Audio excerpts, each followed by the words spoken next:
podríamos generar ese producto que es la música. O sea, la música es un derivado, ya está influida por culturas, de que quién hace qué tipo de música, etcétera, pero está basada o se sustenta o se expresa gracias a que tenemos esas habilidades. Si no existieran, es como el habla. Si no tuviéramos aparato fonador, si no tuviéramos regiones en el cerebro que son encargadas de hacer este acoplamiento audiomotor, etcétera, pues no existiría. Entonces la musicalidad, ya pensémoslo como esta parte biológica que sustenta cualquier conducta musical y a su vez, pues que es como, digamos, la madre de la música, ¿no? O sea... Es la parte biológica. Y de estas cosas que nos dices, Ale, canto, baile, percusión y sincronización social, digo, canto y baile, pues me parece que son evidentes, pero percusión y sincronización social, ¿nos las podrías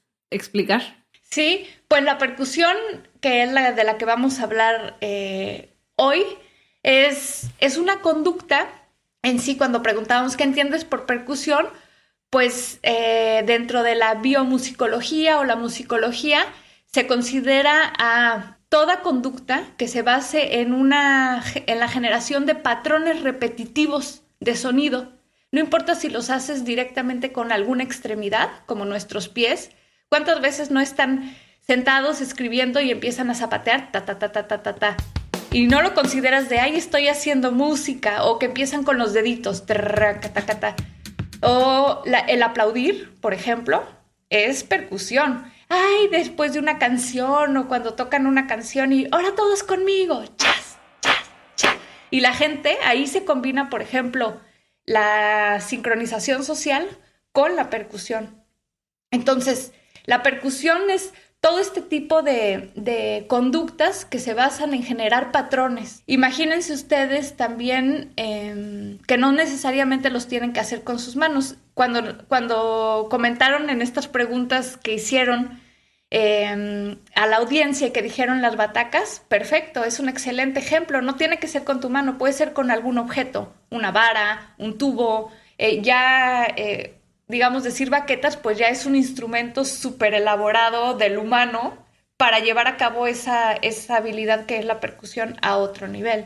Pero eso es lo que, digamos, lo que agrupa la percusión. Y algo aquí súper, súper, súper, súper importante es que podríamos decir, ay, pues los pasos, ¿no? Caminamos y puedes decir, ay, hay un sonido, es repetitivo, se genera por el golpeteo, pero no tiene una intención. Entonces, todas estas conductas que les estoy diciendo para que entren en esta clasificación, ya que han hecho un montón de profesionales así meticulosamente, es que tiene que tener una intención comunicativa, y en cambio esos sonidos de los pasos son como un efecto secundario, es el resultado de la locomoción, de desplazarnos, pero no es que yo quiera hacer eso, salvo en los bailes de zapateado, que ahí sí están haciendo percusión y la danza combinados. Entonces tiene que tener una intención, tiene que generarse eso. Hay muchos animales que pueden hacer estos sonidos, pero como el resultado de, por ejemplo, querer hacer un hoyo en un árbol, un ave. Entonces la pregunta ahí era... pájaro carpintero. Ajá, exacto. Hay un roedor que le llaman cangurito del desierto, que con sus patitas hace un golpeteo en el piso, y ¿es intencional o no es intencional? Y en ese caso sí es intencional porque está señalizando. Y aquí aterrizamos a los gorilas. Es intencional, ellos están percutiendo porque están señalizando, no es el resultado de otra cosa. ¿Qué? Oye, Ale, pero espérame. Ay, las dos. Oye, Ale, ya nos estamos peleando para sí. preguntar. Tú primero, Paloma. Nada más rápido quería preguntarte si entonces las percusiones siempre tienen que estar relacionadas como a estos sonidos que generamos con nuestras extremidades, o por ejemplo, ¿por qué no es percusión chiflar, no? Yo pensé, esa era una de mis preguntas. ¿O sí es percusión chiflar? O sí es percusión, ajá, sí, justo. En realidad, ahí estarías implicando ya, por ejemplo, utilizando de otra manera tu aparato fonador.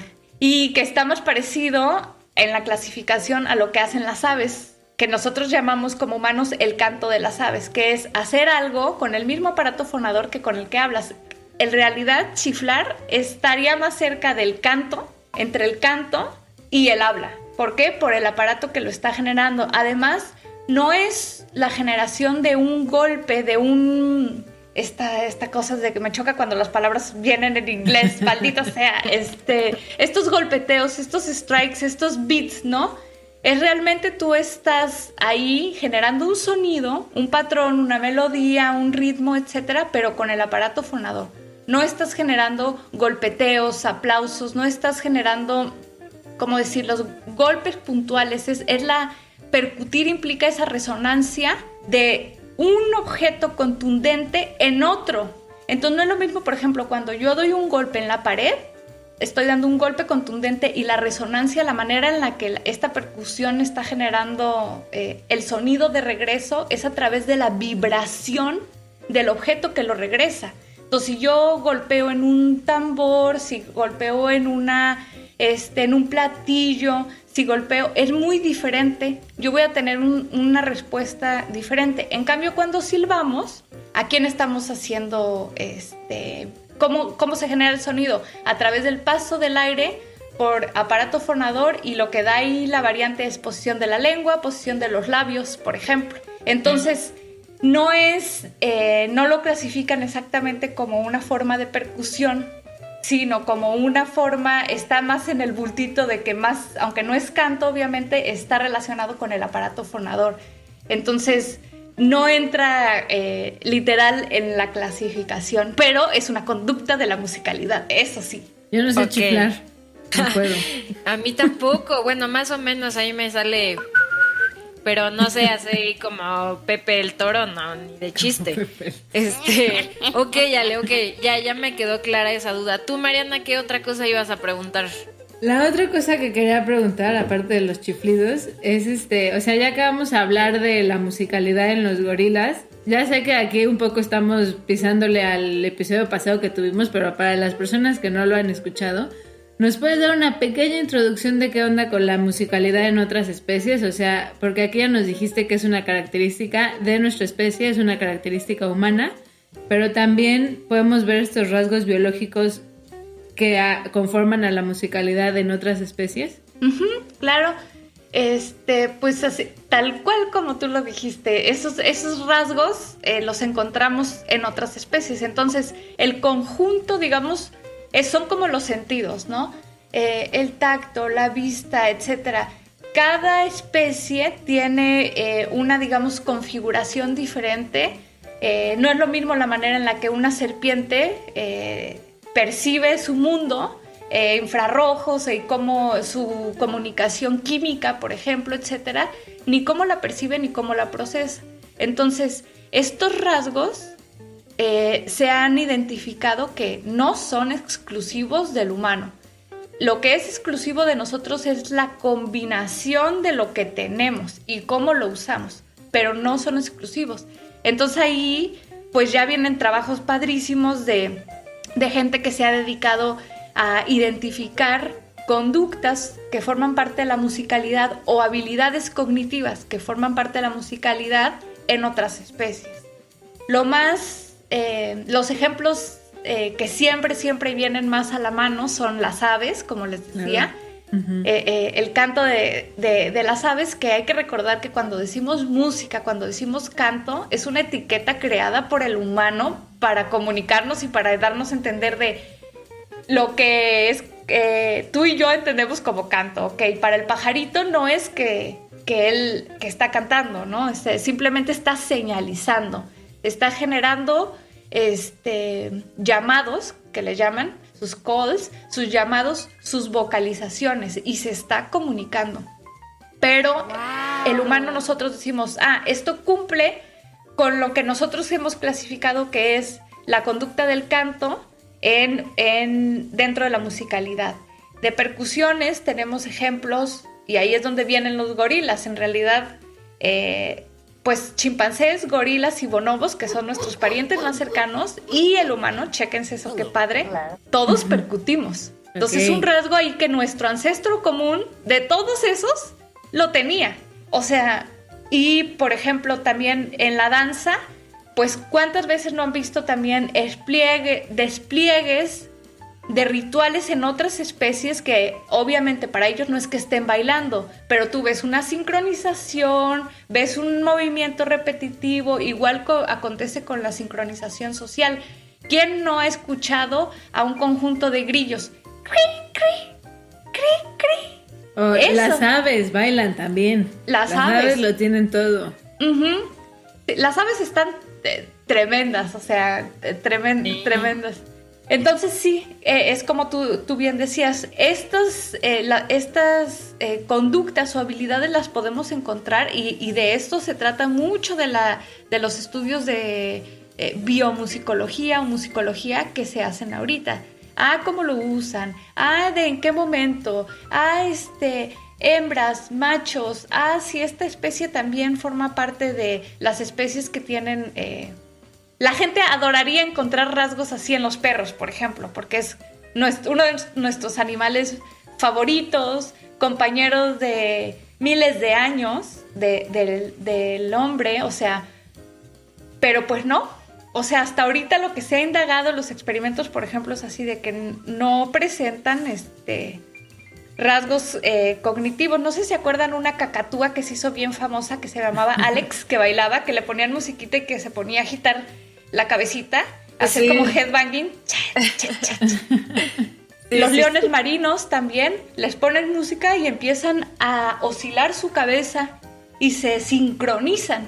O sea, ahí lo interesante es no solo, se está moviendo, sino ejerce una sincronización como cuando nosotros estamos escuchando una rola que nos gusta y empezamos con la cabecita.